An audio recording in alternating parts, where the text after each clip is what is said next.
Então vamos dar início aí ao nosso livro de Atos, capítulo 1, assim diz a palavra.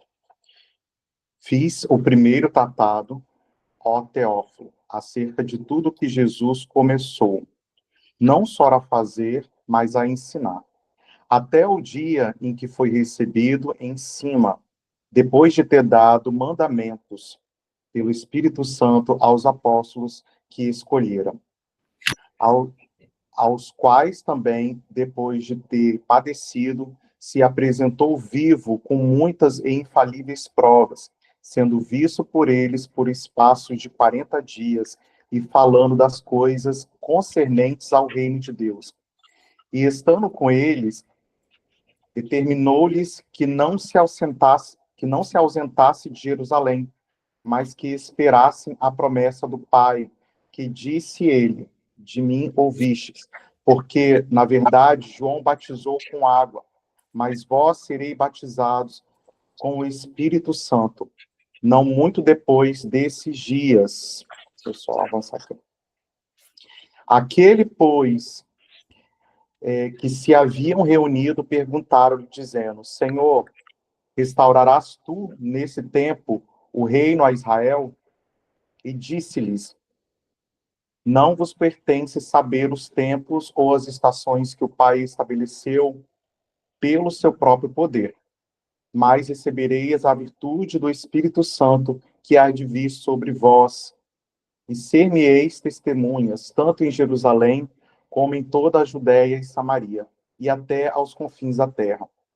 E quando dizia isto, vendo eles, foi elevado às alturas, e uma nuvem o recebeu, ocultando seus olhos. E estando com os olhos fitos no céu, enquanto ele subia, eis que junto dele se puseram dois homens vestidos de branco, os quais lhe disseram: Homens galileus, por que estáis olhando para o céu? Esse Jesus, que dentre vós foi recebido em cima no céu, há de vir assim como para o céu o vistes ir. Então voltaram para Jerusalém, do monte chamado das Oliveiras, o qual está perto de Jerusalém, a distância no caminho de um sábado. E entrando, subiram ao cenáculo, onde habitavam Pedro, Tiago, João e André, Filipe e Tomé, Bartolomeu e Mateus, Tiago, filho de Alfeu, Simão, o Zelote, e Judas, irmão de Tiago. Todos estes perseveraram unanimemente em oração e súplica com as mulheres e Maria, mãe de Jesus, e com seus irmãos. E naqueles dias, levantando-se Pedro no meio dos discípulos, ora a multidão, junta era de quase 120 pessoas, disse: Homens e irmãos, convinha que se cumprisse a escritura que o Espírito Santo predisse pela boca de Davi, que foi o guia daquele que prenderam a Jesus, porque foi contado conosco e alcançou sorte neste ministério. Ora, este adquiriu um campo com um galardão da iniquidade e, precipitando-se, rebentou pelo meio, e todas as suas estranhas se derramaram. E foi notório a todos os que habitam em Jerusalém, de maneira que na sua própria língua este campo se chama Aceldama, isso é, campo de sangue, porque no livro dos Salmos está escrito: Fique deserta a sua habitação, e não haja quem nela habite, e toma outro seu bispado. É necessário, pois, dos homens que conviveram conosco todo o tempo em que o Senhor entrou e saiu dentre nós, começando desde o batismo de João até o dia em que entre nós foi recebido em cima. Um deles se faça conosco testemunha da sua ressurreição. E apresentando dois, José, chamado Barsabás, que tinha por sobrenome o Justo, e Matias. E orando disseram: Tu, Senhor, conhecedor dos corações de todos, mostra qual destes dois tens escolhidos, para que tome parte neste ministério apostolado, de que Judas se desviou, para ir para o seu próprio lugar. E lançando-lhe sortes, caiu a sorte sobre Matias, e por voto comum foi contado com 12 os discípulos apóstolos. Capítulo 2, só um minutinho.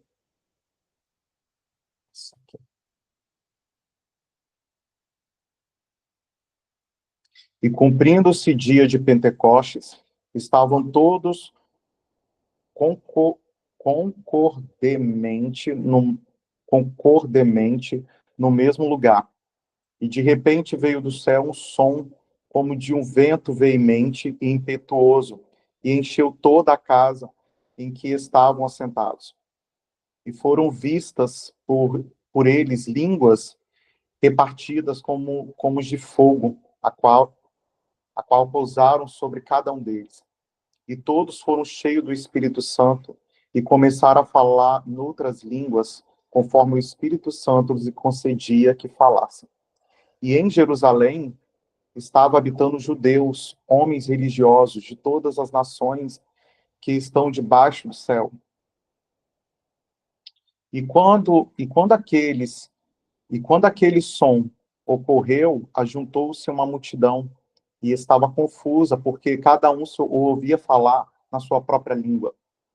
E todos pasmavam e se maravilhavam, dizendo uns aos outros: Pois que não são galileus todos esses homens que estão falando? Como, pois, os ouvimos cada um na sua própria língua em que somos nascidos? E medos, elamitas e os que habitam na Mesopotâmia, Judéia, Capadócia, Ponto e Ásia, e Frígia e Panfilha, Egito e partes da Líbia, junto a Cirene, e forasteiros romanos, tanto judeu como prosélitos, cretenses e árabes, todos nós temos ouvido em nossa própria língua, em nossas próprias línguas, falar das grandezas de Deus. E todos se maravilharam e estavam suspensos, dizendo uns para os outros: que quer isso dizer? E outros zombando diziam: estão cheios de mosto. Pedro, porém, pondo-se em pé com os 11, levantou sua voz e disse: Homens judeus, e todos os que habitais em Jerusalém, sejai-vos isso notório, e escutai as minhas palavras. Estes homens não estão embriagados, como vós pensais, sendo a terceira hora do dia, mas isso é o que foi dito pelo profeta Joel. E nos últimos dias acontecerá, diz Deus, que do meu espírito derramarei sobre toda a carne, e os vossos filhos e as vossas filhas profetizarão, os vossos jovens terão visões, e os vossos velhos sonharão sonhos. E também do meu espírito derramarei sobre os meus servos e as minhas servas naqueles dias, e profetizarão. E farei aparecer prodígios em cima, no céu, e sinais embaixo na terra, sangue, fogo e vapor de fumo. O sol se converterá em trevas e a lua em sangue, antes de chegar o grande e glorioso dia do Senhor. E acontecerá que todo aquele que invocar o nome do Senhor será salvo. Homens israelitas, escutai essas palavras. A Jesus Nazareno, homem aprovado por Deus entre vós como maravilhas, prodígios e sinais, que Deus por ele fez por meio de vós, como vós mesmos, como vós mesmos bem sabeis. A este que vos foi entregue pelo determinado conselho e presciência de Deus, prendestes, crucificastes e mandastes pela mão de injustos, a qual Deus ressuscitou, soltas as ânsias da morte, pois não era possível que fosse retido por ela. Porque dele disse Davi: sempre via diante de mim o Senhor, porque está à minha direita, para que eu não seja comovido. Por isso se alegrou o meu coração, e a minha língua exultou, e a minha carne há de repousar entre esperança. Pois não deixarás a minha alma no inferno, nem permitirás que o teu santo veja a corrupção. Fizeste-me conhecido os caminhos da vida, com a tua face me encherás de júbilo. Homens e irmãos, seja-me lícito dizer-vos livremente acerca do patriarca Davi, que ele morreu e foi sepultado. Está até hoje a sua sepultura. Sendo, pois, ele profeta e sabendo que Deus lhe havia prometido com o juramento que o fruto de seus lombos, segundo a carne, levantaria o Cristo para assentar sobre o seu trono. Nessa previsão, diante da ressurreição de Cristo, que a sua alma não foi deixada no inferno, nem a sua carne viu a corrupção. Deus ressuscitou a este Jesus, do que todos nós somos testemunhas. De sorte que, exaltado pela destra de Deus, e tendo recebido do Pai promessas do Espírito Santo, derramou isso que vós agora verdes e ouvis. Porque Davi não subiu aos céus, mas ele próprio disse o Senhor ao meu Senhor: assenta-te à minha direita, até que ponha os teus inimigos por escalos dos teus pés. Saibas, pois, com certeza, toda a casa de Israel, que esse Jesus, a quem vós crucificaste, Deus o fez o Senhor e Cristo. E ouvindo eles isso, compungiram-se em seu coração e perguntaram a Pedro e aos demais apóstolos: que faremos, homens e irmãos? E disse-lhe Pedro: arrependei-vos, e cada um de vós seja batizado em nome de Jesus Cristo para perdão dos pecados, e recebereis o dom do Espírito Santo. Porque a promessa vos diz respeito a vós, a vossos filhos e a todos os que estão longe, e tantos quantos Deus, nosso Senhor, chamar. E com muitas outras palavras isso testificava e os exortava, dizendo: salvai-vos dessa geração perversa.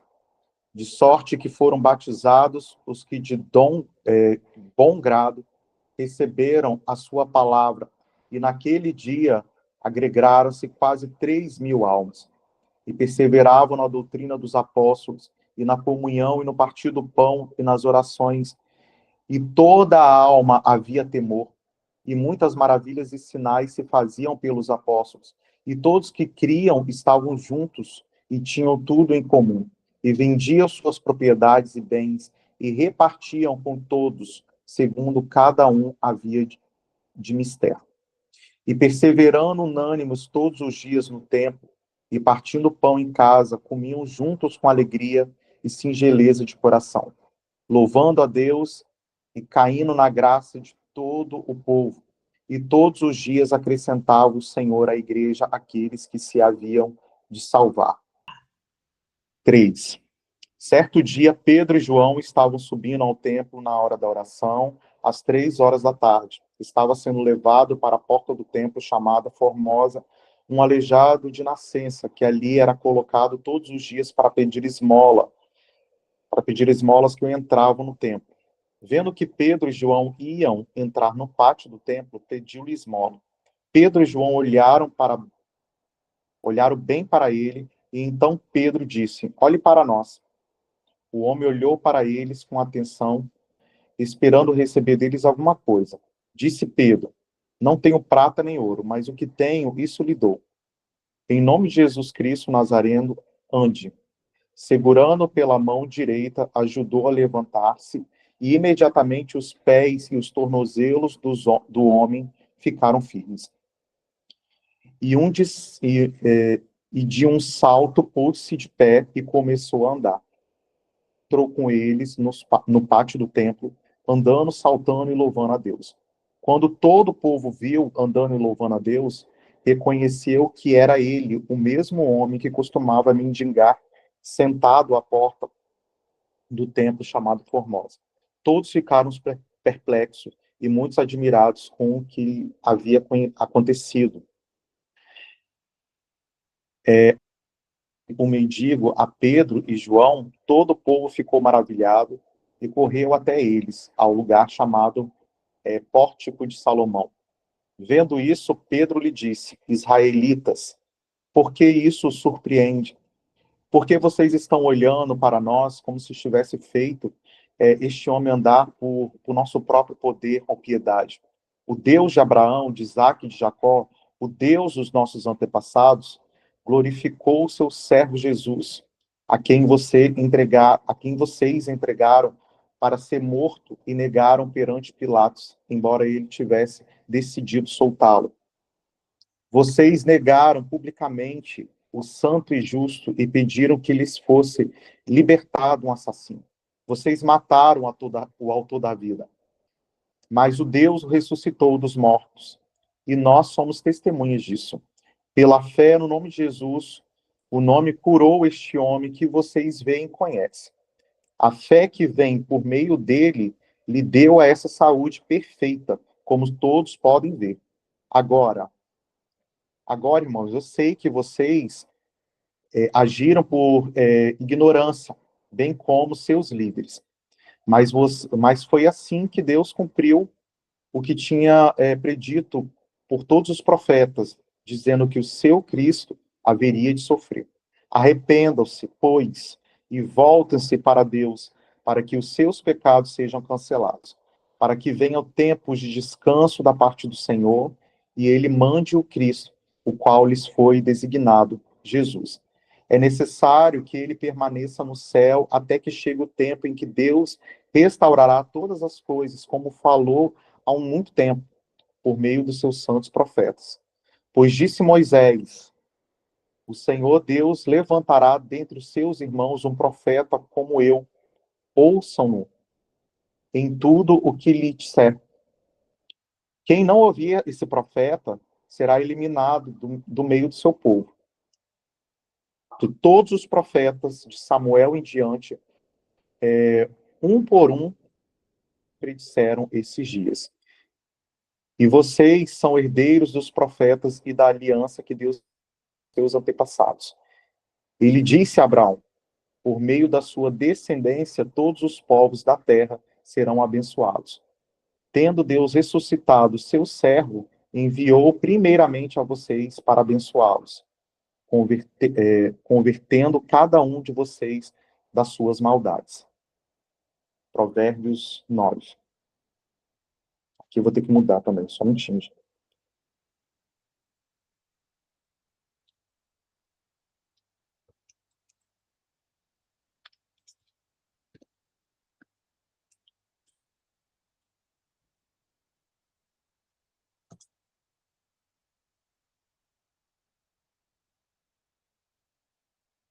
A sabedoria construiu sua casa, ergueu suas 7 colunas, matou animais para a refeição, preparou seu vinho e arrumou sua mesa. E enviou as servas para fazerem convite desde o ponto mais alto da cidade, clamando: venham todos os inexperientes. Aos que não têm bom senso, ela diz: venham comer a minha comida e beber o vinho que preparei. Deixem a insensatez e vocês terão vida. Andem pelo caminho do entendimento. Quem corrige o zombador traz sobre si o insulto. Quem repreende o ímpio mancha o próprio nome. Não repreenda o zombador, caso contrário, ele o odiará. Repreenda o sábio, e ele o amará. Instrua o homem sábio, e ele será ainda mais sábio. Ensina o homem justo, e ele o aumentará o seu saber. O temor do Senhor é o princípio da sabedoria, e o conhecimento do santo é entendimento. Pois por meu intermédio os seus dias serão multiplicados, e o tempo da sua vida se prolongará. Se você for sábio, o benefício será seu. Se for zombrador, sofrerá as consequências. A insensatez é pura exibição, sedução e ignorância. Sensata a porta de sua casa, no ponto mais alto da cidade. Clama aos que passam por ali seguindo seu caminho. Venham todos os inexperientes, aos que não têm bom senso, ele diz: a água roubada é doce, e o pão que se come escondido é saboroso. Mas eles nem imaginam que ali estão espíritos de mortos, que aos seus convidados estão nas profundezas da sepultura. Amém, glória a Deus. Obrigada, querido apóstolo Arífer. Benção demais a porção de hoje. Experimentamos ali, né, os prodígios e maravilhas agora sendo manifesta ali por meio dos Atos dos Apóstolos, né? A gente vê no capítulo 1, Yeshua ressuscitado, ele vai aparecer ali aos discípulos por 40 dias, né? E vem ali a promessa do batismo com o Espírito Santo. A gente vê no capítulo 2 a festa de Pentecostes, que no hebraico é Shavuot, que quer dizer semanas. Shavuot quer dizer semanas, né? Então, são 7 semanas logo após a Páscoa, e isso vai dar 50 dias, por isso que é Pentecostes, né?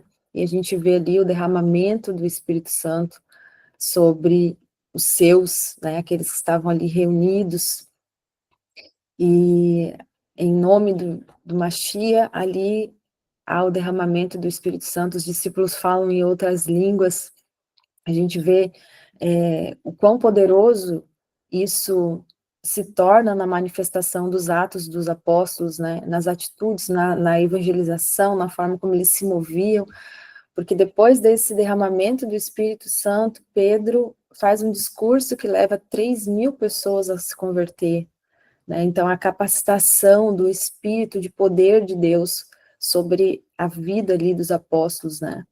E ali inicia, de fato, a vida em comunidade daqueles que creem em Yeshua, né? A gente vai ver no capítulo 3 a cura do homem coxo, e novamente ali Pedro falando com autoridade, né? Ou seja, já não era mais aquele Pedro, né, que a gente leu lá no livro de Marcos, mas já é um Pedro cheio do Espírito Santo, e ele faz aqui um chamado, e eu destaco o versículo de Atos 2, 38, ele vai dizer assim: Pedro lhes respondeu: arrependam-se e cada um de vocês seja imerso em nome de Yeshua, o Messias, para o perdão dos seus pecados, e receberão o dom do Espírito Santo.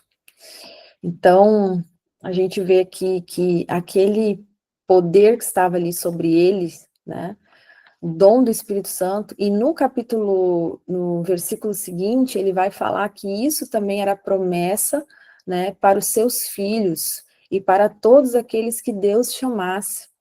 Então, trazendo ali uma extensão daquela bênção para toda a família, né, e para todos aqueles que Deus iria ainda fazer realizar o chamado. E essa prática aqui, quando ele fala do batismo, né, como a gente leu na versão que o apóstolo estava lendo, aqui no hebraico é a palavra imersão. Então, essa imersão, né, que é você ali mergulhar nas águas, isso é uma prática judaica muito antiga, e é muito interessante que tem um vídeo da Aline, Israel com a Aline, e a Aline, ela mostra ali a possível primeira igreja cristã, né, porque lembram que tinha ali as sinagogas, onde os judeus ali se reuniam, mas depois de Yeshua, né, os cristãos, eles começaram a se reunir, já não era mais aquela prática ali, não era mais aquela religião judaica. Então, tinham muitos judeus que estavam ali conhecendo Yeshua e muitos gentios, né? E que Pedro ali estava evangelizando, Paulo estava evangelizando. Então, pessoas que serviam a outros deuses agora estão ali conhecendo Yeshua. E ali a igreja começa, então, a se formar. E a primeira igreja que tem de relatos históricos, né? Ela iniciou num local onde era o mikvê, onde era um local de imersão, né, onde os judeus faziam esse processo de purificação. Então, era como se fossem uns tanques ali, até naquele episódio de The Chosen, quando Pedro está ali no barco, né, e Yeshua anda sobre as águas e chama Pedro.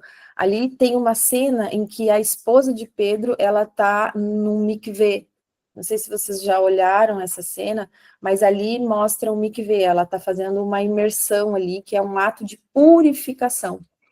E a primeira igreja cristã, há relatos de que ela foi, né, era um mikvê que ele era submerso, eles precisavam se reunir meio que escondidos, né, eles não tinham ali uma liberdade ali, não havia liberdade, vamos agora criar aqui uma igreja, vamos se reunir, não, era tudo, tinha que ser escondido, né, porque por causa da opressão ali, por causa da resistência, Yeshua tinha sido morto, né, Roma estava em cima. Então, é muito interessante que esses relatos históricos é que a primeira comunidade ali começou a se reunir justamente nesse local de purificação, que era o mikvê, em hebraico é mikvê, né? Então, a gente vê aqui Pedro anunciando o verdadeiro evangelho, que é arrepender-se. Esse é o verdadeiro evangelho. As boas novas é essa, é o arrependimento, né? E por quê? Porque o arrependimento nos dá acesso ao retorno a Deus. Ou seja, a gente voltar para o lugar onde a gente nunca deveria ter saído.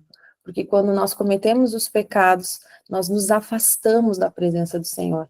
E o arrependimento é a boa nova.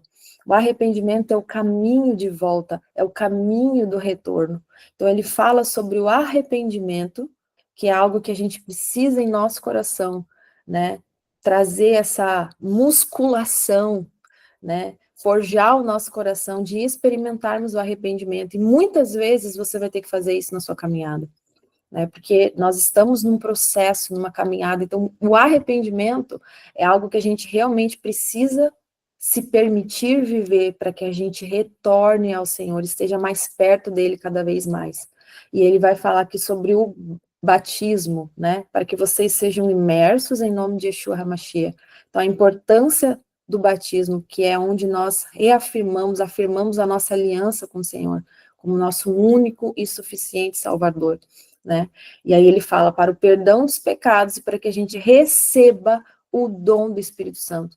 Então, isso é necessário para que a gente receba, seja cheio do Espírito Santo de Deus. E para a gente finalizar, falando sobre Provérbios 9, como é forte esse versículo do 7 ao 19, né? Primeiro que a gente vai ver no início de Provérbios 9, aqui a sabedoria está fazendo um convite. Ela fala assim, ó, quem for inseguro, vem aqui.